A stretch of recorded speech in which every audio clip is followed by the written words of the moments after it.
అదిగో నిన్నే అంటూ ప్రేమే ఎదురై వస్తే ఏ పూలు తేవాలి పూజకి?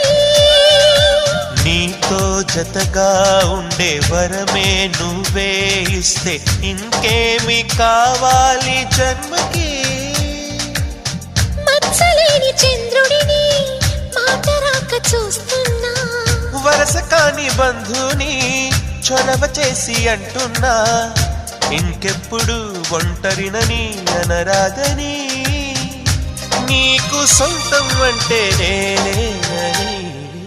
కొమ్మ కొమ్మ విన్నావమ్మ కోయిల వస్తుంది, వస్తూ వస్తూ తనతో వెన్నెల వెలుగులు తెస్తుంది. ఏవమ్మ మరుమల్లి తోరణాలు కడతావా, చిలకమ్మ ఎదురేగి స్వాగతాలు చెబుతావా?